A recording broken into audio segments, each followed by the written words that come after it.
So we've made it to the end of 2019. That means it's time for my end of the year list. So today we're gonna stop and look at my top 10 most surprising movies of 2019.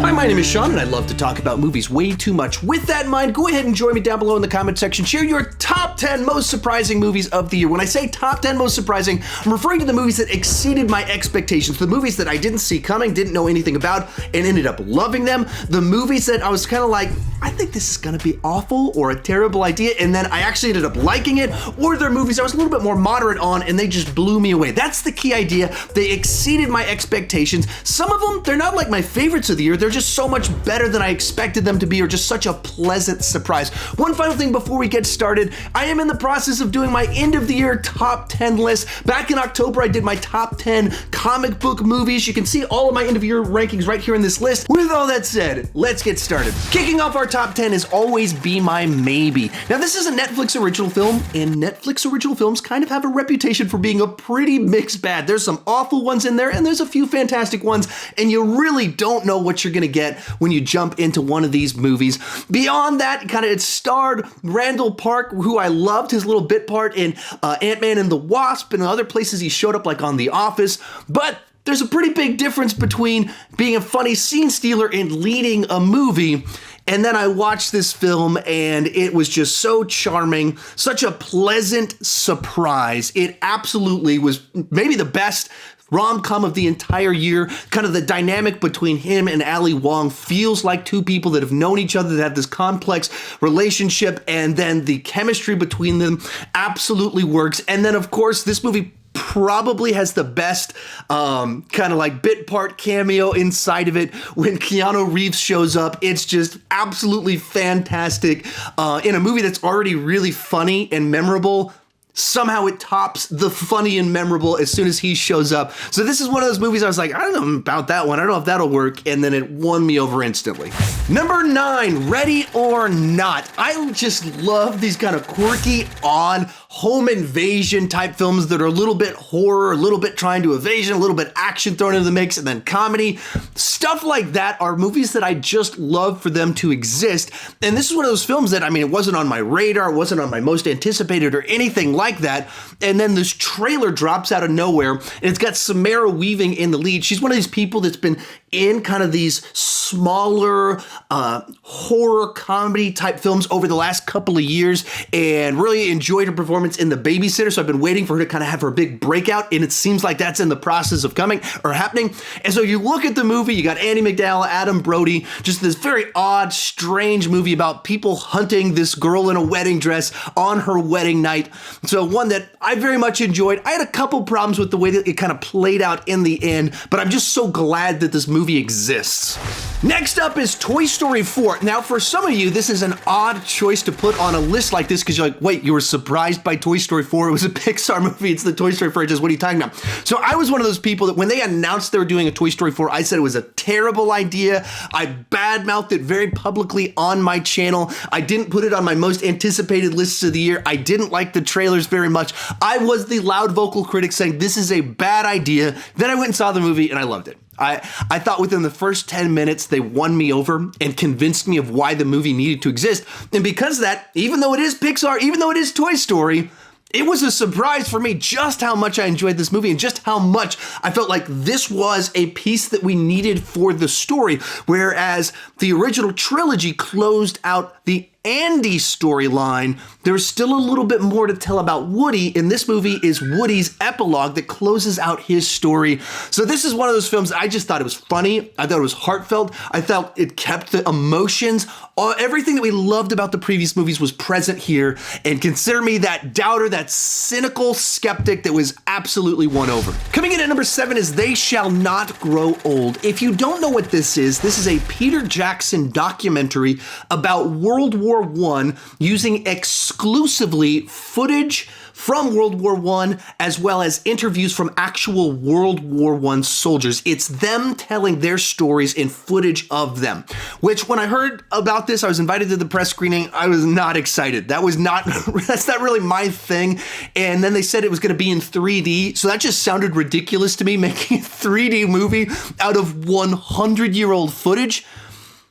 And Peter Jackson absolutely nailed it.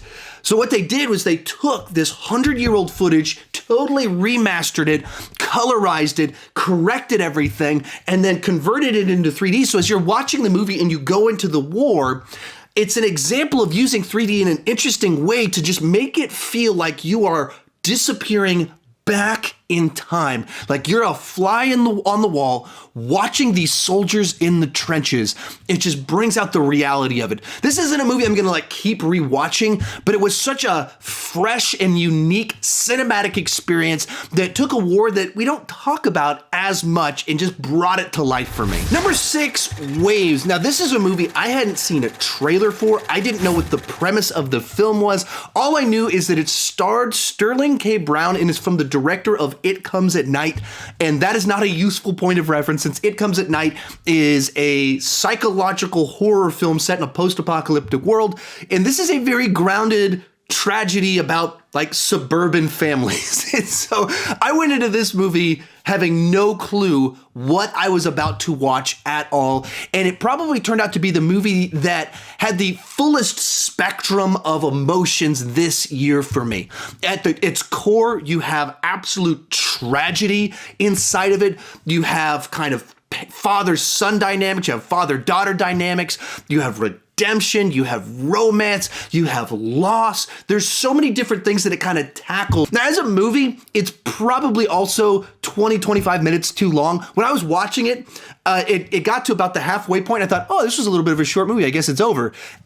But we were only halfway. The movie just kind of kept going. So it's one I don't think I could put in my top 10 of the year, even though it is a movie that on an emotional level, its high points, the emotions that it brought out of me are kind of top 10 level, but it just went on too long for me. This is another one that some of you might be, why was that a surprise for you? Didn't know the movie was coming out. No, this is a movie that I just wasn't really looking forward to. It seemed like a cash grab, which pretty much is, and that is directed by Guy Ritchie, who's had a pretty spotty track record as a director for a little while now. They delayed releasing the trailer for a very long time, and so it seemed like, are they trying to hide this movie? Then when they put the first trailer out, the genie looked ridiculous. The first shots we saw of him were just very oddly lit, and your brain couldn't put it together, that uncanny valley where you're just like, Will Smith's face doesn't belong on that. What am I looking at right now? And then I watched the movie and I dug it. I didn't love it, but it surprised me that it was actually a decent remake, and it kind of made you realize I guess Aladdin does lend itself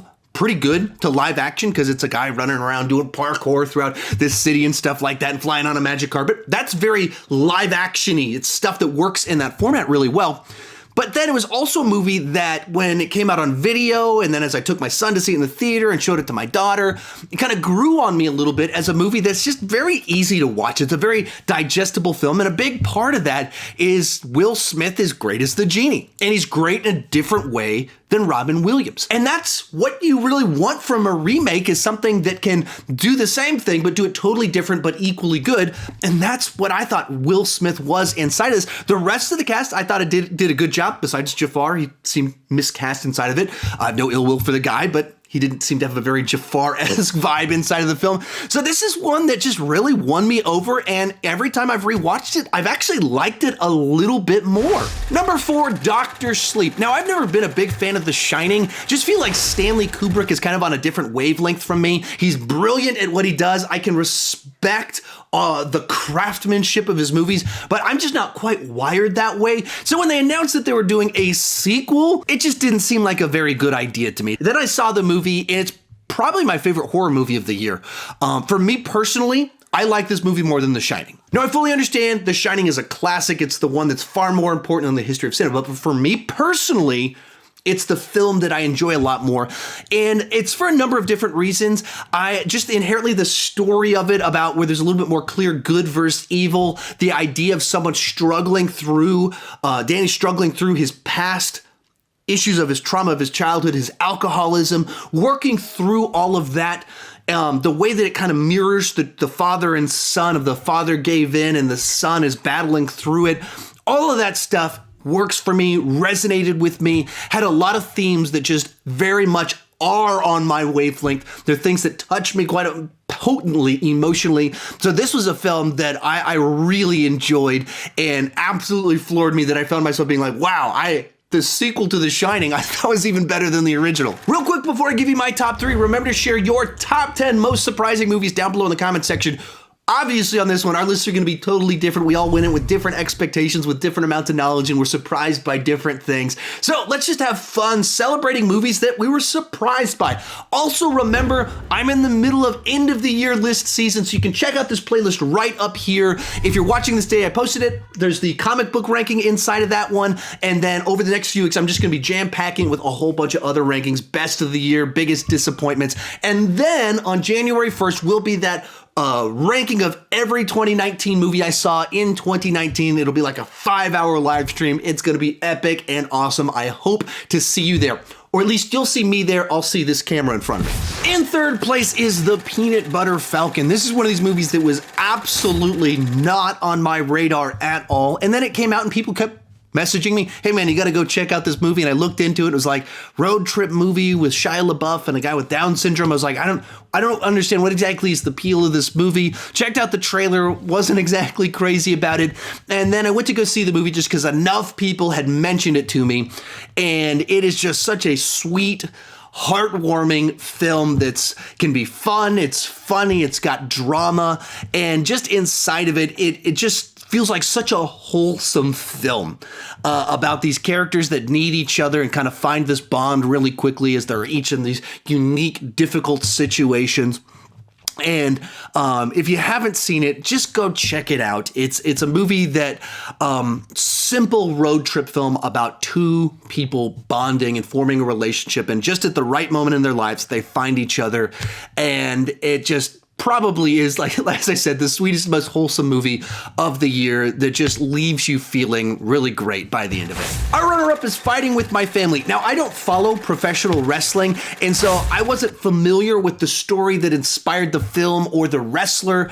This is a movie I hadn't even watched the trailer for it. It was just the month of February was slow for films. This is the movie that was playing, so I was like, I guess I'll go see the new movie coming out this weekend, and absolutely loved it. From the way that it does its humor as this organic, between the odd nature of the characters, their quirks is where the humor organically comes from rather than big joke setups.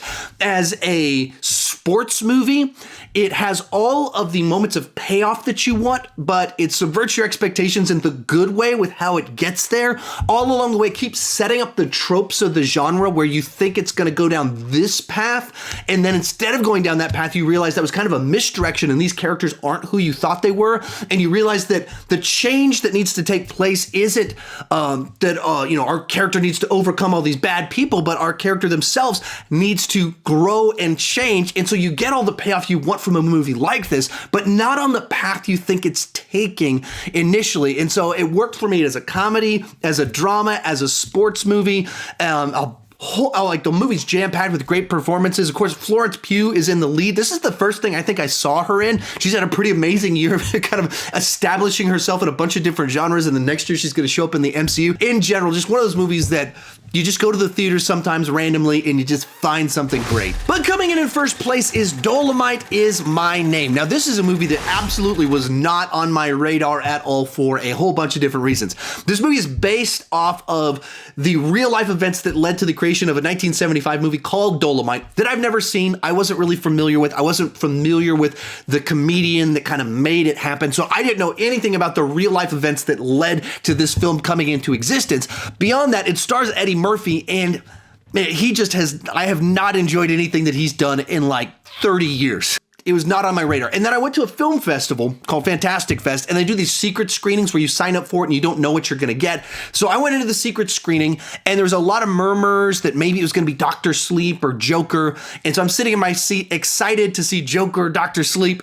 And then the guy comes up on stage and says that it's going to be Dolomite Is My Name. And I was like, oh, really? Like, should I just leave right now? And then I just loved the movie. I was just so wrong. I was so judging a book by its cover. I mean, this is easily the best that Eddie Murphy has been in 30 plus years. I mean, he's funny, he's charismatic, and he's actually like, in a movie that's actually very crass and R-rated, the character himself kind of at its core is kind of wholesome because he's all about his friends and loyalty. Inside of it, it's also a movie that follows very much in the vein of The Disaster Artist, a movie that I loved from a couple years back about the making of The Room. And I just love these stories about how normal people created something that impacted people. It's got Wesley Snipes in one of the best roles he's had in like 15 years. And it's all about friendship. And so you laugh, you just kind of feel the bonds and all that of this group of people coming together and creating something. So for me, this is a movie that was just such a pleasant surprise that I actively, in the moment I heard I was going to hear, I was like, oh, really? This is what I have to watch? And it totally won me over, so it comes in at number 1. If you enjoyed this video, remember to check out that playlist right over there with my other end of the year lists. If you're watching this the moment I dropped it, there's only one other video in there, but if you're watching this in the future, then I've got all of my stuff, biggest disappointments, best movies, and then my ranking of every 2019 movie. It'll all be in that playlist right there. Thank you so much for watching, and keep talking movies too much.